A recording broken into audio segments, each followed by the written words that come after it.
Hindi mo nakita yan. Tapos pare-pare yung pirma sa isang uh, same handwritings para sa napakaraming pangalan at saka isang pirma sa napakaraming pangalan according to the NBA forensic. You didn't ask? Sir, at the time po, sir, I did not see the acknowledgement receipts. Come on, po, sir. Tama na. Like I said, napakatalino mong tao Problema sa diba? credentials mo. Dating professor, Ateneo, UP. Ayan na naman tayo. Huwag mo na naman isasama yung mga dekalidad na pinag-aralan ng witness na to. Di ba? Ginagawa mo namang 80-80 yung witness. Tapos babagsak sa'yo. Ibig sabihin, ikaw na yung professor na gusto mong bigyan ng grade ang witness na to. Kaya ganyan ang sinasabi mo.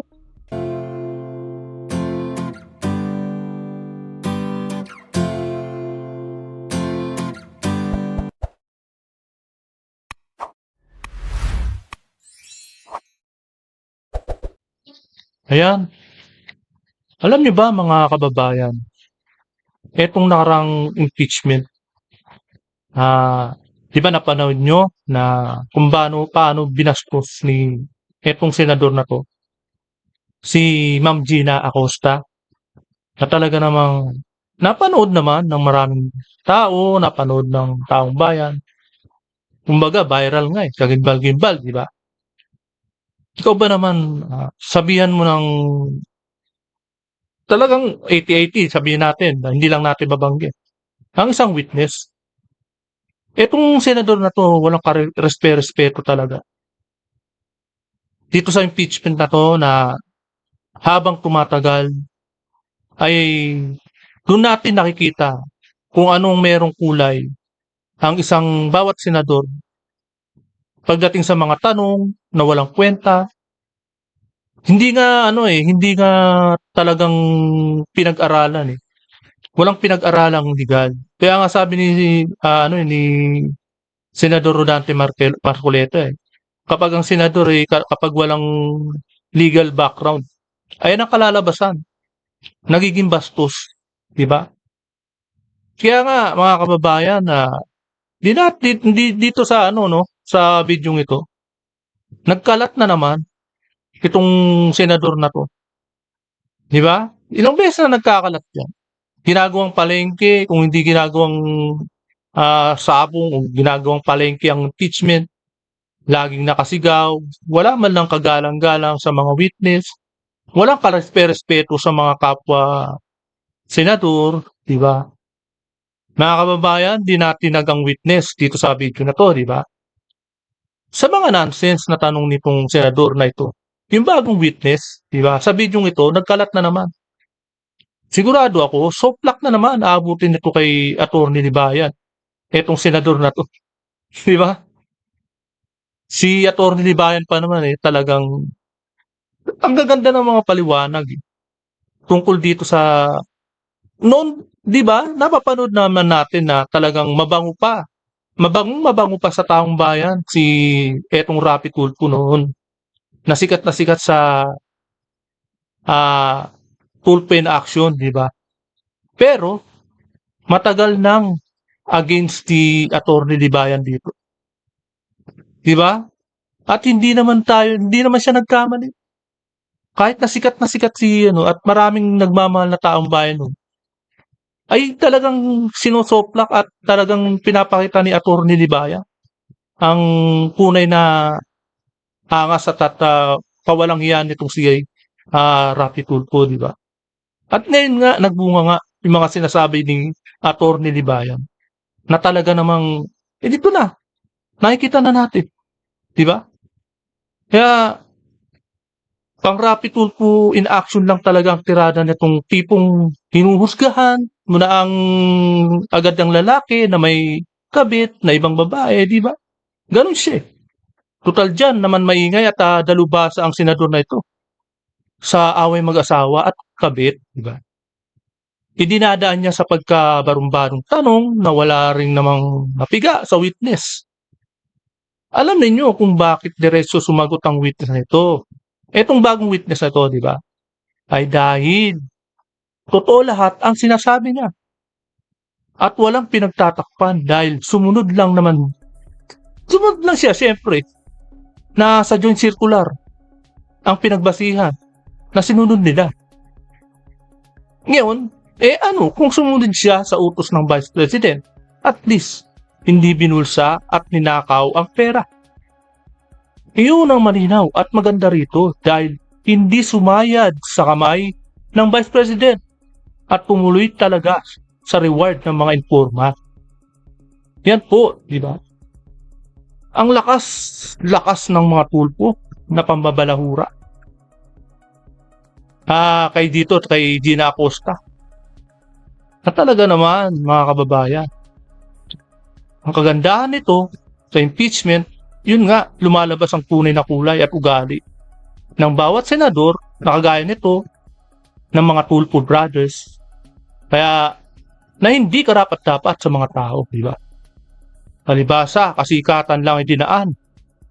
At kahina-hinala pa pagkapanalo nung isa, nung Erwin Tulfo, di ba? Yan po. Kaya ito po, bago pong lahat ay welcome po muna sa aking channel. Heto at muling nagbabalik ang inyong lingkod, Pats Press TV. Ito, panoorin po natin ang video ito. From COA for the check nagsisimula na po siya magtanong. 24027 dated 20 December kababayan. 2022. Ano po yung proseso na ginagawa nyo once kayo po ay nakatanggap ng AOM or disallowance? Good morning, Your Honor. When we receive AOMs within the office, once we receive it, we inform of course, the Chief of Staff and of course also the head of agency of the AOM. We send them a copy for their information. Do you investigate? Once meron na pong instruction to kung sino po yung magko-conduct ng review, then that's the time po that we conduct a necessary review for. Do you ask the reply. questions? Yes, sir, to the concerned na mga To the concerned. concerned na mga divisions. What questions do you ask? For example, Usually, sir, we ask point per point on what is point per point. Okay. point per point what is indicated in the AOM, so that we can also address the concerns point by point. Very good. Now, isa sa mga AOM ay observation ng COA. Kulang sa mga dokumento, halimbawa, itong sinabi rito, 170,000 at marami to by the millions. Mga kababayan, nagbase siya sa COA. Doon sa mga matabang COA, di ba? Yung matabang parang biik. Isa rin yung sa mga yung sa nambabalahura kay kay Vice President Inday Sara. Di ba? Napatunayan naman natin. Tapos ngayon, naniniwala siya sa kapwa niya nambabalahura, di ba? 170,000 for the payment of reward, open and closed medicines. Did you not ask? Ano ba talaga to? Anong klaseng medisina ang binili? Kasi ang pagkakalam ko, meron kayong pera from confidential funds, binigay nyo doon sa informant para siya nang bumili ng medisina. Yes, sir. Yung Did po you ask kung anong medisina ang binili para sa medisina bibili nung informant, yung pera? When the time na nag-consult po ako with the security officer, sir, I did not ask anymore on the specifics, but I asked on paano po yung naging process nila in terms of noong pag-release ng funds for the informants or for the agents. Sir, you are a very highly educated person from prestigious schools. Come on, it doesn't make sense. Ito naman, grabe, di ba? Ibig sabihin, kapag sinabi mo siya na may pinag-aralan, di ba? Mataas sa school galing sa school na talagang dekalidad, di ba? Ibig sabihin, kapag hindi niya nasagot at hindi makatwiran ang sagot niya o hindi mo nagustuhan, bagsak na agad ang dekalidad ng pagkamatalino niya. Ganun ba yon? Naging 80-80 siya dahil lang sa tanong mo o dahil lang sa iyo? Di napakataas naman ng pinag-aralan mo, Rapi Tulfo. Di ba? It defies logic. Tatanungin mo dapat, Ganun to ang protect Sara pinalalabas. kasi very close ka kay Sara. Teka muna, anong klase mga medisina ang binili? Nasaan yung reseta? Kasi mali mo, baka namin hindi binili ng medisina, baka binili ng drugs, whatever, baka may nagbulsa ng pera. Bakit kailangan pa ng reseta, di ba? Certificate lang naman kailangan eh. Di ba? Liquidation. Dapat, yun kasi yung kailangan ng, COA, di ba? Hindi. Resibo. Namang kalukuhan, di ba? At the time po, sir, when I consulted with the security officer, sir, I was not able to ask anymore on Why the not? sir. It's part of your job. In fact, pumirma ka doon sa pag-reply mo sa IOM. I asked, sir, So, kung ano pumirma yung ka process. nakapikit. Yes, sir. No, sir, hindi naman po na nakapikit, sir, because Dapat kasi, pinapatapos mo muna yung sagot ng witness. Binabastos mo na naman di ba? Huwag naman ganyan.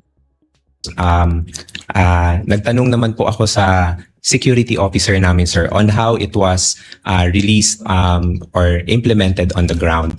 So, kung ano po yung nabigay na information, sir, yun po yung nailagay ko sa pag-draft po ng reply to the AOM. Hindi mo rin tinanong bakit pare-pareho yung signature sa different names ayon sa NBI, forensic, tapos pare-pareho yung handwriting sa different names, parang isang tao lang nag-fill up, meron pa nga walang signature at nag-receive ng by the hundreds of thousands each. Sir, You didn't ask, bakit mo tinanong, hindi mo tinanong, bakit pusa, bakit ito si Pagong, pinagtatawanan tayo ng tao, etc. Why did you not ask? Sir, at the time, sir, hindi ko po nakita yung mga acknowledgement receipts, sir. I was only made aware of the acknowledgement receipt, sir, when it was already shown during the HOR na mga hearings, sir. Hindi kasi pag nagtanong ng attachment, then di ba sabi mo, you ask questions point by point, you investigate, then kinuha mo sana yung mga dokumento and then pinakita sa iyo and then nagtanong ka point by point like you said and then you're a very educated person, you should have asked. Bakit? Trabaho niya ba yung pagtatanong? Hindi nila nga, kumbaga magtatanong pa ba siya? Inutusan na nga siya ng pinakataas-taasan, nakagaya ng Vice President. Magtatanong ka pa ba? Simple lang naman ang inuutos ng Vice President di ba? Bakit? Kailangan po ba itanong? A lot of questions to satisfy dun sa Wala, request hindi. ng COA. Nonsense na naman ang tanong mo, di ba? Sir, I Kasi did not- tulad yan, pusa, Pagong, imposible. Tapusin mo muna ang sasagot ng witness. Hindi yung sabat ka ng sabat. Hindi mo nakita yan. Tapos pare-pare yung pirma sa isang same handwritings para sa napakaraming pangalan at saka isang pirma sa napakaraming pangalan according to the NBA forensic. You didn't ask? Sir, at the time po, sir, I did not see the acknowledgement receipts. Come on, po, sir. Tama na. Like I said, napakatalino mong Problema, taon sa diba? credentials mo. Dating professor, Ateneo, UP. Ayan na naman tayo. Huwag mo na naman isasama yung mga dekalidad na pinag-aralan ng witness na to. Di ba? Ginagawa mo namang 80-80 yung witness. Tapos babagsak sa'yo. Ibig sabihin, ikaw na yung professor na gusto mong bigyan ng grade ang witness na to. Kaya ganyan ang sinasabi mo. Di ba? And then, now, parang, sorry sir, parang nagmaang-maangang ka. Yung mga niya, Again. no? Yung mga style niya, pang rapid tool in action di ba? Alam naman natin yun, di ba?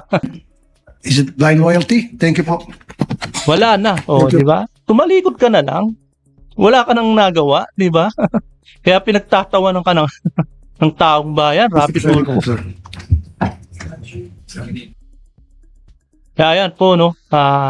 Mga kababayan, ayan po, no? Ayan ang kabuuan. Kung paano nagkalat ang isang rapid tulpo. Diyan, sa impeachment. Kaya habang tumatagal, nakikilala na natin ang buong pagkatao ng mga tulpo. Na hindi lang talaga sila walang legalidad na background.